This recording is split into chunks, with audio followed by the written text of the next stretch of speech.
Je voudrais saluer Madame la Présidente, chère Pia. Je suis président du Conseil de développement.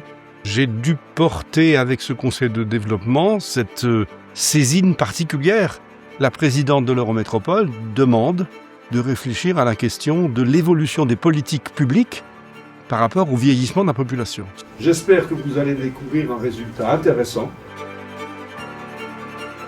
La première préconisation qu'on fait à l'Eurométropole, c'est de s'engager dans la labellisation de la ville amie des aînés. Parce que justement, cette labellisation, cette démarche permettrait de structurer, de coordonner et de rendre cohérents les politiques publiques autour du vieillissement. La ville de Strasbourg s'est déjà engagée dans cette labellisation depuis 1 an.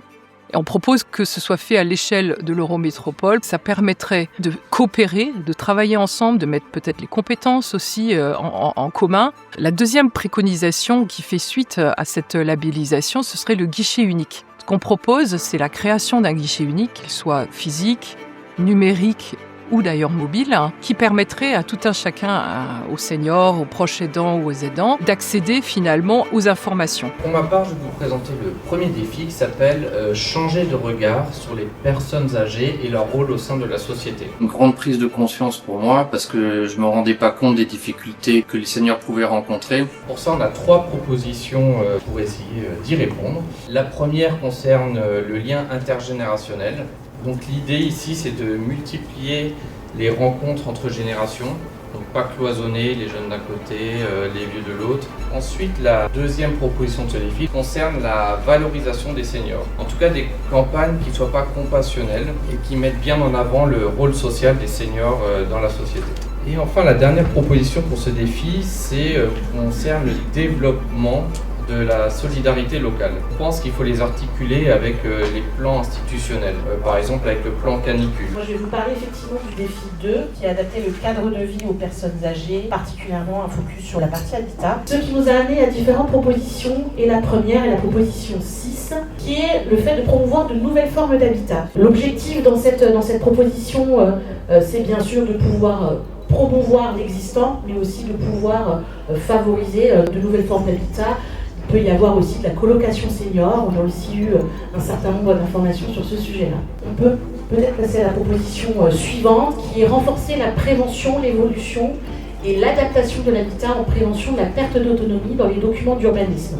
Pour aller ensuite sur la proposition 8, l'objectif est de renforcer évidemment la rénovation et l'adaptation des EHPAD dans les prochaines années. L'objectif global, c'est clair, c'est de pouvoir vivre le plus longtemps possible dans son habitat. On voit aujourd'hui que le logement, qu'il s'agisse du parc social ou du parc privé, n'est finalement pas adapté à l'évolution d'une personne âgée en matière d'ergonomie par exemple. Et cette ergonomie me permet d'aller sur la proposition 9 où on a envisagé sur cette proposition-là de mettre en œuvre un outil commun de diagnostic et de caractérisation des logements. Et là, l'idée, ce serait d'avoir un diagnostic finalement d'accessibilité, c'est-à-dire est-ce qu'en mobilité réduite, je peux rentrer dans mon logement. En ce qui me concerne, je vais vous parler de l'adaptation du cadre de vie aux personnes âgées également, mais dans la partie espace public. Là, nous avons formulé avec notre groupe 3 propositions. La proposition 10, nous proposons d'élaborer une sorte de cahier des charges par secteur où vivent des personnes âgées, pour donner envie aux personnes âgées de mener une vie sociale et de ne pas rester confinées chez elles. La proposition 11 propose la création de lieux de vie et de rencontres au sein du quartier, ainsi que des locaux mutualisés favorisant les rencontres intergénérationnelles ou non. Enfin, la proposition 12, dans l'esprit de la règle des 3, 30, 300, 3 arbres à vue dans les 30 mètres autour de chez moi et à 300 mètres maximum d'un espace vert qui me permette de sortir et de vivre dehors. Je vais quant à moi vous présenter le défi 3, qui déclinera également en 3 préconisations.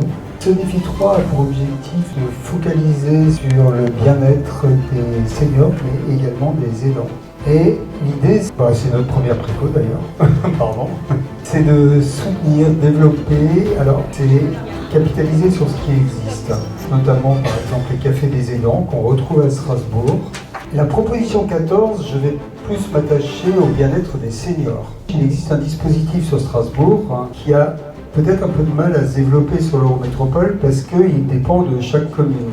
C'est les maisons sport santé. C'est le sport sur ordonnance. L'objectif là, c'est de reprendre de l'activité tout court, une activité qui est adaptée à ma pathologie, le cas échéant, et m'inciter à l'issue de ces 6 mois ou 1 an, à le faire par moi-même si possible. Dernière proposition, c'est la proposition 15.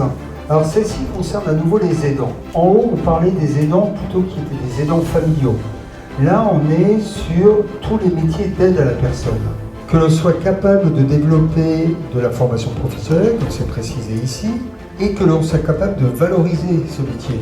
Si on veut valoriser, passons déjà par là, communiquons joyeusement sur le rôle des aidants. Et maintenant, ce que nous souhaitons bien évidemment, Madame la Présidente, Madame les Vice-Présidentes, pour le futur, nous souhaitons que ce rapport puisse bien vieillir. C'est-à-dire qu'il ait quelques efficacités. Je trouve ça chouette en fait de voir qu'ils sont restés engagés. Je trouve ça super valorisant aussi ce qu'ils ont produit à la fin. Enfin, ils l'ont dit, ils sont partis de beaucoup de préconisations. J'avais noté que vous étiez parti de 51 propositions d'action. Ils ont réussi à aboutir à un rapport avec 15 préconisations qui sont très concrètes. Les retours des élus, de la présidente de l'Eurométropole, la vice-présidente en charge du débat public, de la vice-présidente en charge des solidarités et des seniors, elles ont été très unanimes. Voir comment vous souhaitez, ou dans la presse ou dans des médias plus larges, faire connaître le dossier. C'est important, parce qu'il a la valeur pour ça. Et pour qu'il y ait encore un écho important dans les mois qui viennent sur le travail réalisé. C'est très positif. Elles ont salué le travail qui a été effectué par le Conseil du développement, le sérieux et la qualité de leurs préconisations. Que serait l'Eurométropole sans Codev, présidente ? Vraiment, je trouve que vous avez traité dans ce rapport tous les sujets. Je ne vois même pas quel sujet vous n'avez pas abordé en fait. Et en plus, il donne envie de vieillir ce rapport. D'une façon globale et positive, que vraiment, ça donne envie de vieillir et de bien vieillir. Donc félicitations à vous tous, félicitations à votre président qui a su vous emmener. Vous pouvez vraiment vous applaudir parce que c'est vraiment un superbe travail. Merci beaucoup. Et la richesse de ce Codev, c'est qu'on reflète la population et donc on est un petit échantillon de ce que l'on observe dans la société. Il y a vraiment quelque chose qui soit porté et surtout qu'après les politiques puissent en faire quelque chose parce que ça serait vraiment décourageant qu'on ait travaillé plusieurs mois sur cette question du vieillissement et que finalement personne s'en saisisse. J'ai un grand espoir dans l'avenir, un optimiste.